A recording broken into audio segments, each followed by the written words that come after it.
بسم اللہ الرحمن الرحیم فلا اقسم میں قسم کھاتا ہوں بالشفق شام کی سرخی کی۔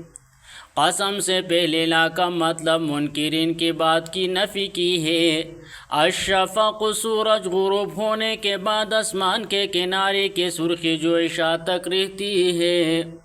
واللیل اور رات کی وما وسق اور اس چیز کے جسے وہ جمع کرتی ہے۔ وسق جمع کرنا اور اٹھا لینا، 60 سوا غلے کا ایک وسق ہوتا ہے۔ اسے وسق کہنے کی وجہ یہی ہے کہ وہ غلہ کی خاصی مقدار جمع کیا ہوتا ہے۔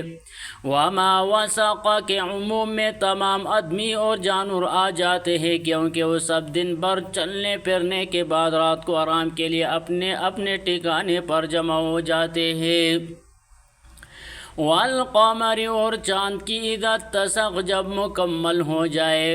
اوپر مذکور وسق سے باب افتعال ہے، جمع ہونا، یعنی 14 رات کا پورا چاند بن جائے۔ لَتَرْكَبُنَّ تم ضرور چڑھنا ہے، طبقاً عن طبق، ایک حالات سے دوسری حالات کو چڑھتے جاؤں گے۔ قرآن مجید میں مذکورہ قسمے کے بعد میں آنے والا جواب قسم کی تاکید کے لیے آتی ہے، اور عام طور پر اس بات کو یقینی ہونے کی دلیل ہوتی ہے کہ ہاں جس بات کو ثابت کرنے کے لیے قسمیں کہی گئی ہے وہ یہ حقیقت ہے کہ تم ضرور ہی ایک حال سے دوسری حال میں منتقل ہوتے جاؤں گے۔ اب قسموں پر غور کیجئے، تینوں آیاتوں میں مذکور چیزوں کا ایک حال سے دوسرے حال میں منتقل ہونا صاف واضح ہے، یعنی دن بھر کے دھوپ کے بعد سورج غروب ہو کر شفق پھیل جاتی ہے، پھر رات آ جاتی ہے۔ اللہ کی مخلوق دن کو پھیل جاتی ہے اور رات کو جمع ہو جاتی ہے۔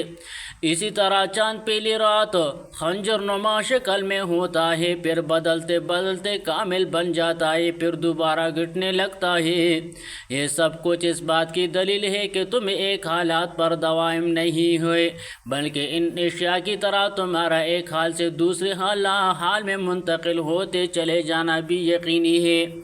اسی طرح زندگی کے بعد موت، پھر زندگی، اور ہر عمل کی جزا و سزا ہونا بھی یقینی ہے۔ رسول اللہ صلی اللہ علیہ وسلم نے فرمایا، طبقاً عن طبق کی تفسیر فرمائی، حالاً بعد حال، یعنی ایک حالات کے بعد دوسری حالات میں آدمی ہر لمحے نئی سے نئی حالات میں منتقل ہوتے جائے گا۔ بڑے بڑے تغیرات یہ ہے، مٹی سے پیدا ہو کر نطفہ، پھر ماں کی پیٹ کی مختلف حالات، پھر پیدائش، بچپن، جوانی، بڑھاپا، تندرستی، بیماری، فقر، غنا، پھر موت، قبر اور قیامت۔ غرض انسان بے شمار احوال سے گزرتا ہوا جنت یا دوزخ کو پہنچ جائے گا۔ فما لہم، سو کیا ہو گیا ہے ان کو، لا یؤمنون، او ایمان نہیں لاتے، یعنی جب ایک حالات پر قرار نہیں تو یہ لوگ دوبارہ زندہ ہونے پر ایمان کیوں نہیں لاتے؟ انہیں یہ ضد کیوں ہے کہ ہمیں مر کر اسی حال میں رہنا ہے؟ وَإِذَا قُرِئَ، اور جب پڑھا جاتا ہے، عَلَيْهِمُ الْقُرْآنُ، ان پر قرآن مجید، لَا يَسْجُدُونَ، سجدہ نہیں کرتے، اور پیدا کرنے والا کا کلام سن کر بھی نہیں جھکتے۔ بَلِ الَّذِينَ كَفَرُوا يُكَذِّبُونَ، بلکہ وہ لوگ جنہوں نے کفر کیا جھٹلاتے ہیں، یعنی یہ بات نہیں کہ قرآن کے دلائل میں کوئی کمی ہے یا اس کی آواز ان کے دلوں کی گہرائی تک نہیں پہنچتی، بلکہ انہوں نے طے کر رکھا ہے کہ ہم نے ماننا ہی نہیں، چنانچہ یہ کفر و عناد کی تکذیب کا باعث ہے۔ واللہ اعلم بما یوعون، اور اللہ زیادہ جاننے والا ہے جو کچھ وہ جمع کر رہے ہیں۔ واللہ اعلم ما یوعون، یوعون وعاء سے مشتق ہے جس کا معنی ہے برتن۔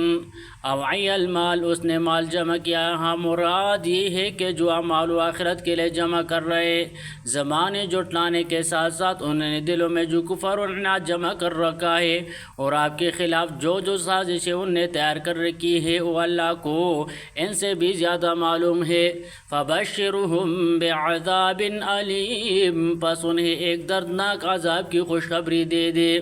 بشارت اسی خوشخبری کو کہتے جس کا اثر بشارت جلد پر ظاہر ہو جائے. عذاب علیم کے لیے بشارت کا لفظ بطور استہزاء ہے.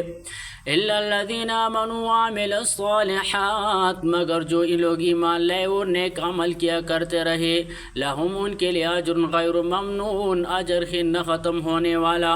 غیر ممنون مننا یمن قطع کرنا سے اس میں مفعول ہے کہا جاتا ہے. مننت الحبل، میں نے رسی کاٹ دی، یعنی ایسا اجر جو کبھی قطع نہیں کیا جائے گا. مراد جنت ہے جس میں وہ ہمیشہ رہیں گے، جس کے کوئی نعمت نہ کم ہوں گی نہ ختم ہوں گی.